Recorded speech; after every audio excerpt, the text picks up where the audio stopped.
Hello, in this video I am going to cover cash flow. So what is cash flow? Just look at the two words. You have the word cash and you have the word flow. It is the flow of cash. So I think one of the best ways to do it is just to start with an example. So let's create a very simple income statement. So let's say income and expenses. So let's keep it very simple. Let's say every month we're gonna call this guy Bob, and let's say every month Bob gets, it could be any currency, that doesn't matter, £10,000 in. So this is, after tax, after everything, this is what Bob actually gets into his account. That's not what Bob essentially has to spend, because there's expenses, and that's part of the cash flow. Some of those expenses are more necessary than others, but let's just cover everything. So this is monthly salary, and you could have, he has a mortgage to pay. Let's say Bob has a pretty nice house and he pays £2,000 for his mortgage. He has car payments, and let's say he has £1,500 in car payments. And I'm going to group all the utilities together. Utilities, and let's just say he's luckily on some sort of fixed rate of £100 a month, regardless of how much he uses. That's internet. Let's just say that's his, I don't know, water, his gas, electric. In the UK, you have something called council tax as well. And let's say this is £200 a month. And you could have a lot more expenses than that as well. Let's just say food as well. Food is £500 a month. Bob likes to eat. Bob sounds like the name of a man who likes to eat. And let's say travel as well. So for the travel, I'm going to say £1,000. So if we tally this up, all of this up, we get 3.5 grand, 3,600, 3,800, 4,300, 5,300 pounds a month goes out, and we can put it in brackets to indicate that it is a negative. And this, as he only has one source of income, he has 10 grand. So for Bob, in this scenario, his cash flow is £10,000 in, mortgage of £2,000, car payment of £1,500, utilities of £100, council tax of £200, food of £500, travel of £1,000. Obviously, in a real world scenario, like you and I, our monthly cash flow will vary.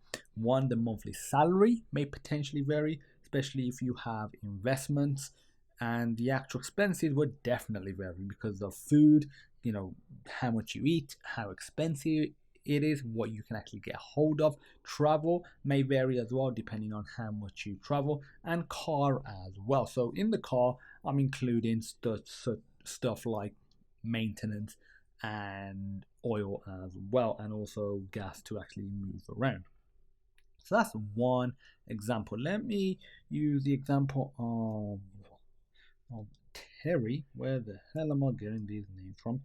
Terry. And he has a property. He has a rental property. And we can look at the cash flow of the rental property. So let's say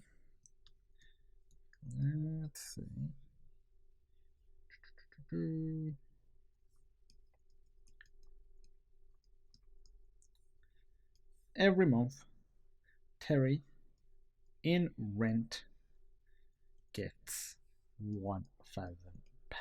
We are assuming this is just a normal rental. He is not paying the council tax. He's not paying the bills on this. So what sort of expenses might Terry have with a rental property?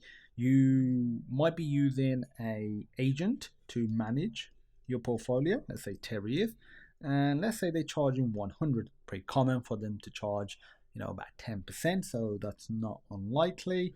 And let's also say he has to pay for insurance, which is probably a sensible thing to do. Let's say Terry has £50 worth of insurance. Let's scroll down a little bit. Other expenses Terry might have as well. Let's say he does some maintenance. There's agent, there's insurance. Let's say tax as well. So let's say there's 30% tax, so 300, and let's just say that's all his expenses. So all in all, he has £450 going out every month and £1,000 coming in every month. So the cash flow for this property is £1,000 coming in. And that's the total. And every month he has this going out, and this total amount going out every month. So that's all the cash flow is. You can look at it in a business context for a bigger company where they have multiple sources of income. You can look at it for example with Apple. Apple gets income from iPhones, from iPads, iMacs, Mac Pros, watches, etc. You could even break that down even further. So the income for an iPhone could come from different models of an iPhone. It could come from different capacities of an iPhone, different colors, and also different countries. But all of that is the cash coming in, the cash flowing in. So if I scroll down and if I write cash flow, and if I put, let's say, $1 cash flow, it's the money coming in and then the money going out. Ideally, you always want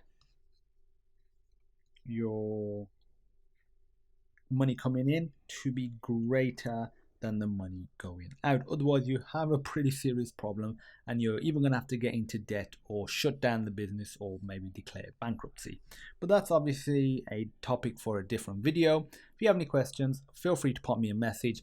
We just covered the basics of cash flow, and as usual, I look forward to seeing you in the next video.